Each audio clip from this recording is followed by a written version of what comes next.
Hi everyone, मी बोलते अनिता. तर आज आपण एक स्पेशल रेसिपी बनवणार आहे. खरं आपण स्वीटमध्ये बनवणार आहे. तर मी स्वीटमध्ये काय बनवते हे तुम्हाला पुढे दिसेलच. तर या पद्धतीने तुम्ही एकदा बनवून बघाल आणि कमेंट करून सांगा.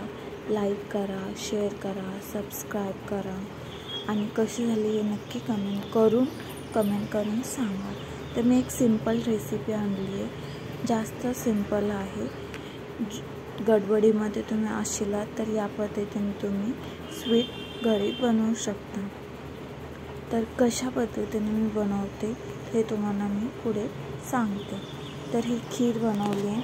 तर ही खीर कसली आहे तर आपण आता पुढे बघूया.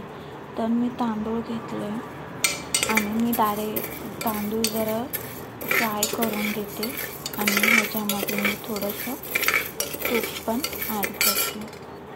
हे बघा, थोडंसं तूप ॲड करते आणि ह्याने का चांगलं फ्राय करून घेते.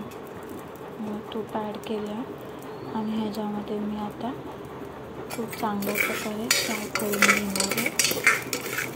तुपाचं मस्तपैकी फ्लेवर येईल. हे बघा, मस्तपैकी भाजलं तर मी पाणी ॲड करते आणि कुकर लावून घेते.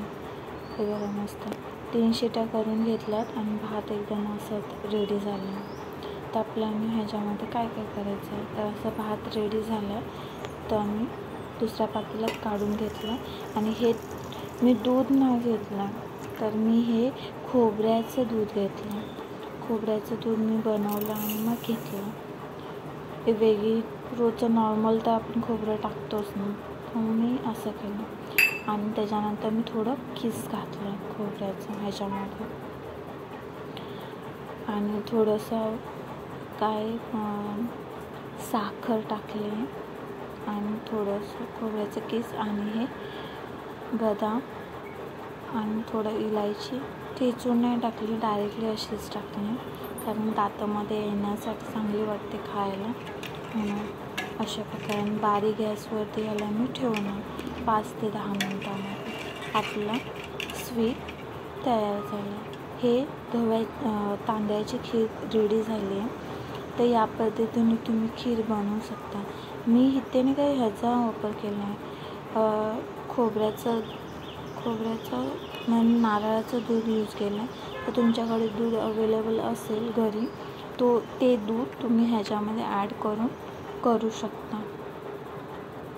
तर मी खोबऱ्याचं दूध होतं तर ते मी यूज केलं. या पद्धतीने करून बघा. लाईक करा, शेअर करा, सबस्क्राईब